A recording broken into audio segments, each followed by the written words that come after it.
Welcome to this week's Dunlop Tires Track Conditions Report here at Angel Stadium in Anaheim. I'm with Brock Glover, the six-time AMA champion. Brock, behind us, they're working on the track. We had a lot of rain in Los Angeles. They covered the track. Some of the sections aren't even built yet. Yeah, I mean, this week has been like a little bit of a bookends on the weather. You know, we started off, they did a great job. They ran a split crew, and they got them out of the Glendale area, got them over here to Anaheim to build most of this track on Sunday. And then they had to cover it for 3 or 4 days when we got a lot of rain here in Southern California. And then today, the weather cleared up, and they're finishing it up right now. And it's looking like, you know, the weather's supposed to be good tomorrow, so I think we're going to have a great race. Something I want to ask you, I noticed last weekend, a lot of the guys were going to the 120/90 as opposed to the 120/80. It was a hard, dry track, get a little bit more, that tire's a little bit bigger. What do you think about here in Anaheim?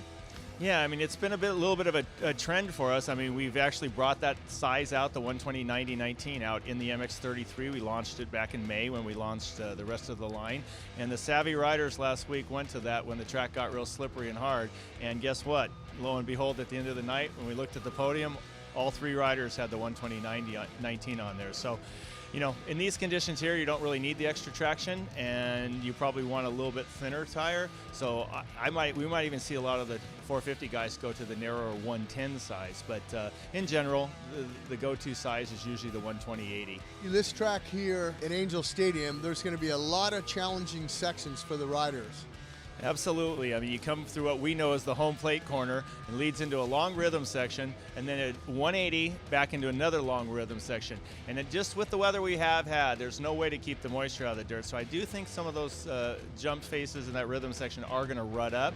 So we're going to see some challenges. Maybe some of the riders will try to get off rhythm, off the normal rhythms, just so that the track doesn't have as many ruts or grooves in it.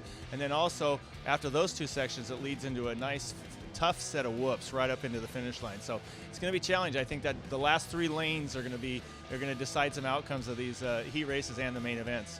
And something else I noticed, they're adding a drying agent to help dry the soil out a little bit more, and then like you said, we could have water.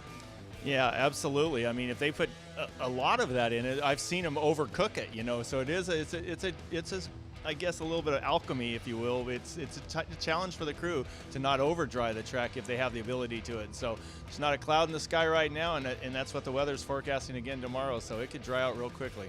Something this year I noticed in 2019, the tracks have had a lot of long rhythm lanes. We saw it last weekend, and we're seeing it again here at Anaheim.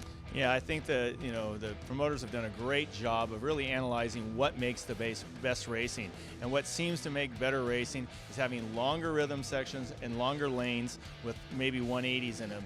You know, the left-right transitions and the kinks here, you know, into corners, it really just tends to riders ride the inside to the inside to the inside, and it becomes one line. So doing it like this, where you have the long straight runs, then you do a 180 and another long straight, it allows the riders to set somebody up to gain a little bit of an advantage on each one of those jumps, and then be able to make the pass into the following corner. We're going to see a 3rd different main event winner here. You got to remember, this is the start of the Triple Crown. Yeah, and that's the other thing too. Triple Crown, a couple new rules. Riders are allowed to tech 2 motorcycles in case they were to have a problem with it. You know, it's back-to-back racing, and so I really like it. You get to see one of the most exciting things about Supercross is the start. You get to see 3 of them, and you know, it's really the rider that can put 3 good races together that becomes the overall champion at Angel Stadium here. All right, well, you heard it from Brock Glover. That's it for the Dunlop Tires Track Conditions Report here at Angel Stadium, Anaheim, California.